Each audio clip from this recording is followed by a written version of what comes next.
Tere tulemast vaatama Statistikaameti infotundi. Mina olen meediasuhete juht Susann Kivi ja õige pea annab Statistikaameti rahvamajanduse arvepidamise tiimijuht Robert Müürsepp ülevaate selle kohta, millised olid värsked sisemajanduse koguprodukti andmed ja teeb ka sissevaate sellesse, kuidas läks Eesti majandusel selle aasta teises kvartalis.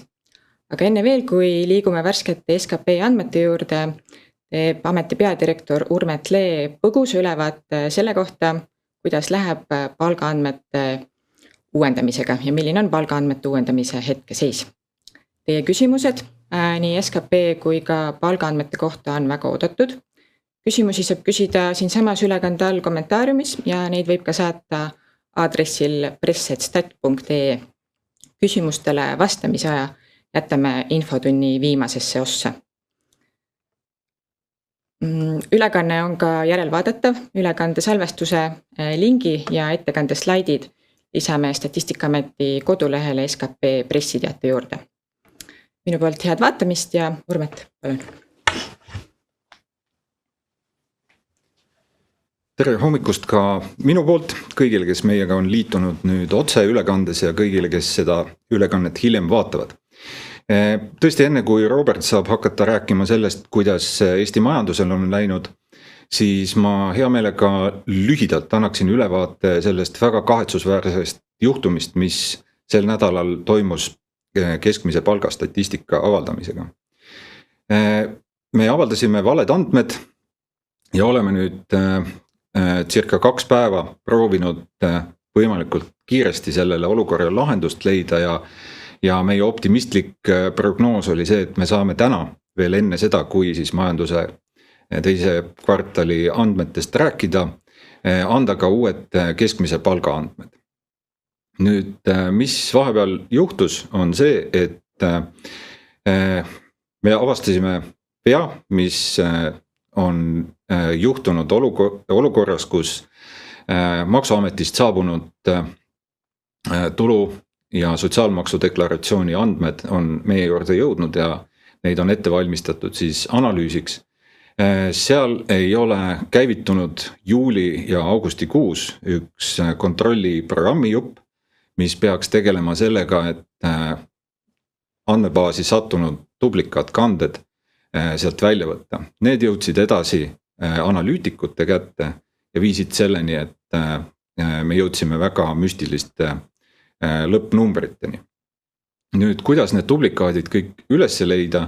Meie esimene lahendus oli kiire, püüdsime seda teha käsitsi, see ei töötanud ja tegelikult me pidime pöörduma selle etapi juurde, kus me genereerime sisuliselt mitmetest miljonitest andmeridadest koosnevad uued analüütilised andmebaasid ja praegune meie töökorraldus ja tehniline võimekus tähendab seda, et selliste baaside genereerimine võtab mitte minuteid ja mitte isegi 1 tundi, vaid tunde. Ja me oleme nüüd tänaseks päevaks selles seisus, et need uued analüütilised baasid on olemas. Analüütikud sellega tegelevad, aga et mitte teha nüüd uuesti seda sama viga ja anda kiirustades välja andmed, mida hiljem uuesti oleks vaja korrigeerida. Me võtame endale pisut aega, et olla täiesti kindlad, et need avaldatavad andmed on täiesti korrektsed. Ja selle tõttu on väga ebatõenäoline, et see täna, ka isegi tänase päeva jooksul juhtub.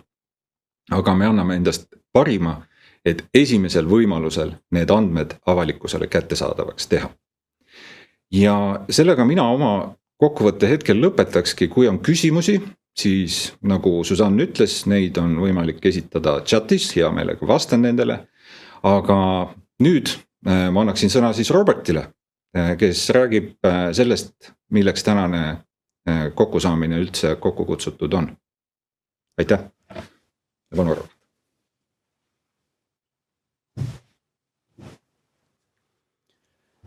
Tere hommikust ka minu poolt ja vaatame siis, kuidas läks Eesti majandusel lõppenud teises kvartalis. Eks see kõige olulisem number, mis uudistes juba läbi jooksnud on, et teises kvartalis majandus kasvas 0,9%, mis siis võrreldes eelnevate kvartalitega on kindlasti positiivne uudis, et kui eelmised 3 kvartalit näitas majanduslangust, siis nüüd oleme taaskord plusspoole peal. Ja mis selle plusspoole peal vast veel silma paistab, on see, et positiivselt panustasid nii lisandväärtus kui ka netotoote-maksud. Netotoote-maksude puhul on siis tegemist positiivse panusega tingitud siis väga kiirest maksulaekumise kasvust. Eelkõige on siin tingitud siis väga heast käibemaksu laekumisest, mis kui võrrelda kas või eelmise aasta 4. kvartaliga, kus oli ka erakorraline laekumine, siis me näeme, et need maksulaekumised on tõesti väga kõrgel tasemel hetkel.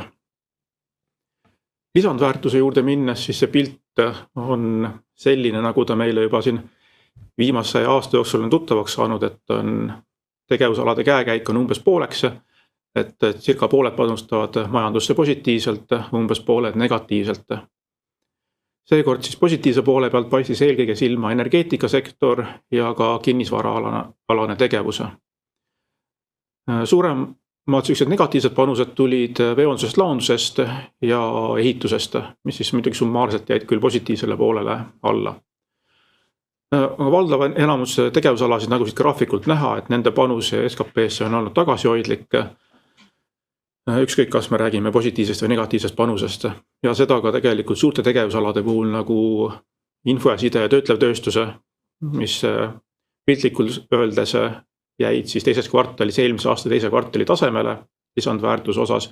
Et kuigi toodangud kasvavad, siis ka tegelikult vahetarbimine on kasvanud ja lisandväärtus seetõttu on püsinud samal tasemel, kui ta oli aasta tagasi. Suurematest tegevusaladest negatiivse poole pealt võib vast välja tuua kaubandussektori, millel oli selline circa 0,2% siis SKP aeglustav panus.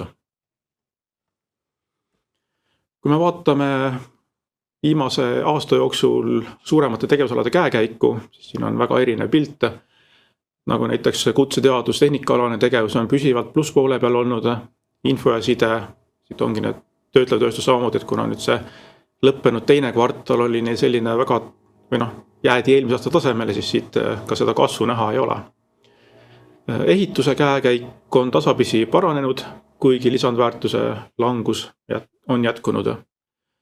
Kõige keerulisem on vast olnud transpordisektoril, kus siis veonduse laonduse lisandväärtus on jätkuvalt sellises circa 10% languses. Kui minna edasi sisenõudluse poole peale, siis see kokkuvõttes kasvas 2,1%, mis on siis SKP-st kiiremas tempos.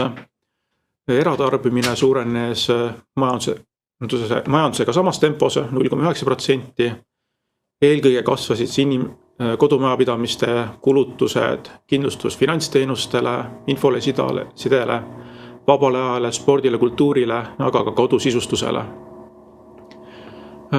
Peamine kahanemine kulutustes tuli ette siis kulutustes toitlustusele, majutusele, see on tugevalt seotud siseturismiga, samuti transpordile, alkoholile, tubakale. Vähesel määral vähenesid ka sellised igapäevased toidu- ja mittealkohoolsete jookide kulutused. Investeerimistegevus sarnaselt siis töötleva tööstuse ja info ja side käekäigule jäi siin enam-vähem eelmise aasta samale tasemele, investeeringud kokku kasvasid 0,3%. Negatiivse poole pealt paistis eelkõige silma just siis mitte finantsettevõtete investeerimistegevuse ja kõige tugevamalt langesid seal siis nende investeeringud muudesse hoonetesse ja rajatistesse. Kõik muud teised sektorid panustasid tegelikult investeeringutesse positiivselt, aga eelkõige just valitsemissektor, kus siis ka kaitsekulutuste mõjutustel on kasvanud nii investeeringud masinatesse, seadmetesse kui ka hoonetesse ja rajatistesse. Sisenõudluse kasvul aitas kaasa ka valitsemissektori tarbimine, mis kasvas 2,4%, mis on siis kus siis nagu on tavaks olnud, siis seda kulutused on tihedalt seotud ka palgakasvuga ja SKP arvestuses siis nägime, et valitsemissektori palk kasvas 4,5%. Vaadata natuke pikemalt sisenõudluse käekäiku, siis valitsemissektori tarbimine näeme on olnud positiivse panuse, on järjest kasvanud. Sisenõudlus ise on püsinud kergelt plusspoole peal. Investeerimistegevus ka kõigub kvartalist kvartalisse. Aastad on ka erinevad. mis on positiivne uudis, on kindlasti see, et teratarbimine on pärast mitut aastat teist kvartalist sellist allatulekut või palgapüsimust näidanud kerget kasvu jälle. Kui sisenõudlus kasvas 2,1%, siis SKP-le tervikuna, siis välismajandus oli see, mis oli pigem seal nagu pidurdava mõjuga. Et kuigi nii eksport-import kasvasid, siis tegelikult need kasvud olid aeglasemad kui varasemates kvartalites. Positiivse poole pealt võib muidugi välja tuua, et netoeksport oli meil viimaste aastate lõikes üsna kõrge, et viimati oli ta nii kõrge 2023. aasta alguses. See tähendab siis seda, et me oleme väljapoole müünud rohkem, kui oleme sealt sisse ostnud kaupu ja teenuseid. Tervikuna import kasvas ekspordist veidi kiiremini. Kui me vaatame detailsemalt sisse, siis kaubavahetuse osas oli ekspordi kasv impordist kiirem, aga teenuste poole peal siis oli pilt vastupidi, kus siis teenuste import kasvas ekspordist kiiremini. Vaadata peamisi mõjutajaid, siis kasvas positiivne panus tuli kaubanduse poole pealt eelkõige siis mootorsõidukite, igasugused haagiste, muu selliste ja ka teiste transpordivahendite kaubanduse kasvust, samamoodi metallitootmise ja metallitoodete kasvust ja ka mitteraha kulla kaubanduse. Siin võib-olla on huvitav teada, et mitteraha kulla arvestuses jookseb sisse ka siis erinevad krüptovaluutad, ehk siis kui see valdkond peaks aktiivseks muutuma, siis see kajastub ka kindlasti meie statistikas samamoodi.